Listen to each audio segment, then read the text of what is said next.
నమస్తే ఫ్రెండ్స్, నేను మీ doctor Ramachandra Reddy, Matasri hospitals, Narasaraopet. నేను అడ్వాన్స్డ్ లాప్రోస్కోపిక్ సర్జన్ని. ఈరోజు ఈ వీడియో ఎందుకు చేస్తున్నానంటే హెర్నియా గురించి అవగాహన కల్పిద్దామని ఈ వీడియో చేస్తున్నాను. హెర్నియా వచ్చినప్పుడు ఆ భాగంలో వాపు వస్తుంది. కామన్గా మనం చూసే హెర్నియాలు ఇంగ్వైనల్ హెర్నియా అంటారు, అంటే గజ్జల్లో వచ్చే హెర్నియా. తర్వాత బొడ్డు దగ్గర వచ్చే హెర్నియా అంబ్లికల్ హెర్నియా అంటారు. తర్వాత ఎపిగాస్ట్రిక్ హెర్నియా అంటారు.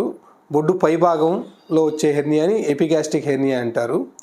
తర్వాత మనం సర్జరీ చేసుకున్న దగ్గర నుంచి వచ్చే హెర్నియాని ఇన్సిషనల్ హెర్నియా అంటారు అన్నమాట. ఈ హెర్నియా వచ్చినప్పుడు సిమ్టమ్స్ ఎలా ఉంటాయి అంటే, హెర్నియా దగ్గర వాపు వస్తుంది. ఈ వాపులో ఏముంటుందంటే పొట్ట లోపల ఉన్న కొవ్వు కానీ పేగు కానీ బయటకు జారుతుందన్నమాట అక్కడి నుంచి.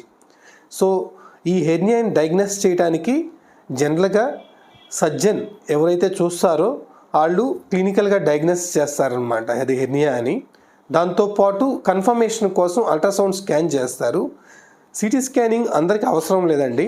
కాంప్లెక్స్ హెర్నియాలు కానీ, లేదా ఏదన్నా ఆల్రెడీ హెర్నియా అయ్యి మళ్ళీ రావటం కానీ, రికరెంట్ హెర్నియాస్ అంటాము, ఇలాంటి హెర్నియాలు కానీ, అబ్స్ట్రక్షన్ పేగు బ్లాక్ కానీ ఏదైనా ఉన్నప్పుడు, వామిటింగ్స్ కానీ అవుతున్నప్పుడు, ఇలాంటప్పుడు మాత్రమే సిటీ స్కానింగ్ చేస్తామండి.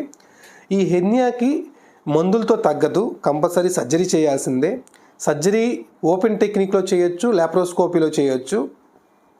ఓపెన్ టెక్నిక్లో చేయటం వల్ల వచ్చే ప్రాబ్లమ్స్ ఏమేమి ఉంటాయంటే, చర్మం కిందే మెష్ ఉండటం వల్ల ఈజీగా ఇన్ఫెక్షన్ అయ్యే ఛాన్స్ ఉంటుంది. ఆ గాయం కూడా కొంచెం పెద్దగా ఉండటం వల్ల హీలింగ్ చాలా స్లోగా ఉంటుంది.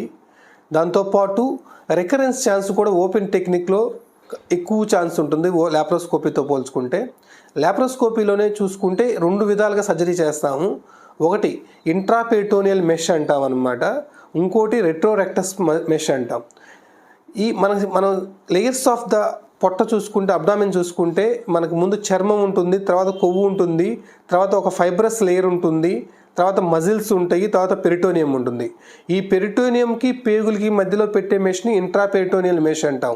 దీనికి కొన్ని స్పెషల్ క్యారెక్టర్స్ ఉంటాయి అన్నమాట. ఆ పేగులు అనేవి మెష్కి అతుక్కోకుండా ఉండే ప్రాపర్టీస్ ఉంటాయి కాబట్టి ఈ మెష్ దాన్ని ఫిక్స్ చేసే సామాను చాలా కాస్ట్ ఎక్కువ ఉంటుంది.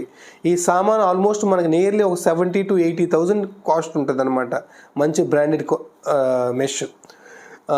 నెక్స్ట్ చూసుకుంటే రెట్రోరెక్టస్ మెష్ నార్మల్ మెష్ పెట్టుకోవచ్చు.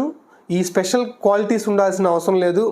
కానీ ఆ మెష్కి స్ట్రెంగ్త్ కానీ క్వాలిటీ ఆఫ్ ద మెటీరియల్లో మాత్రం ఏ చేంజెస్ ఉండవు. సో దీన్ని రెట్రోరెక్టస్ మెష్ అంటారు.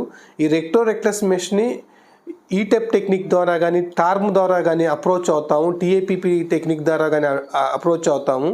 సో ఇవి టెక్నిక్స్ మన మాతాశ్రీ హాస్పిటల్స్, నర్సరావుపేటలో మేము చేస్తాము. సో మీకు ఏ టెక్నిక్ కావాలంటే ఆ టెక్నిక్లో లాప్రోస్కోపీ పద్ధతిలో చేసి హెర్నియా మెష్ ఇన్ఫెక్షన్ అవ్వకుండా మళ్ళీ రాకుండా చేయటంలోనే మేము ప్రయత్నిస్తాము. Thank you.